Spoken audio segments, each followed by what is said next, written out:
La città di Venezia è l'unica città dove i colombi, i piccioni camminano e il leone vola, ricordatevelo. Diciamo che il leone non si preoccupa di quello che pensa una pecora.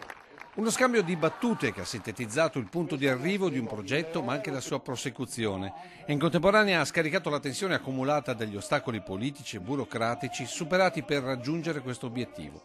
L'abbazia di Sant'Eustachio restaurata, luogo culturale, storico ma anche e soprattutto attrattiva turistica. Oggi il taglio del nastro di un intervento da 2 milioni di euro e 600 giorni di lavoro. Un cantiere consegnato nei tempi, finanziato da Ermenegildo Giusti, emigrante in Canada che ha deciso di seguire le sue radici diventando per 80 anni custode di questo caposaldo di storia trevigiana. 956 anni fa Rambaldo III di Collalto dava vita nel 1062 all'abbazia di Nervesa.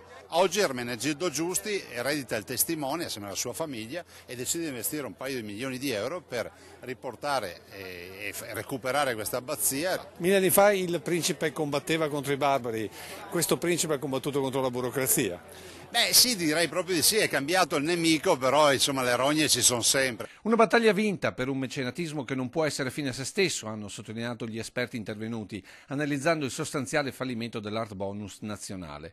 Perché l'imprenditore finanzia un recupero se percepisce che sarà motore di sviluppo economico e quindi benessere collettivo. Ecco perché questo restauro è solo l'inizio di un progetto più ampio e diffuso. Nel mio programma per i prossimi 5 anni, oltre a investire naturalmente sulle strutture scolastiche che sono prioritarie, ma investire molto sulla cultura e sul turismo.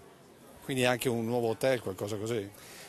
Allora, dare la possibilità ai privati naturalmente di poter costruire o restaurare edifici già presenti in piazza da destinare ad hotel, ad albergo, a struttura ricettiva. E l'hotel La Nervesa, preludio di quello più capiente e diffuso sul Montello. Far rivivere il Montello con tutte le nostre strutture ricettive, che ne abbiamo già tante, di agevolarle e di far sì che questo territorio diventi il centro di un turismo storico-culturale legato anche alla Grande Guerra.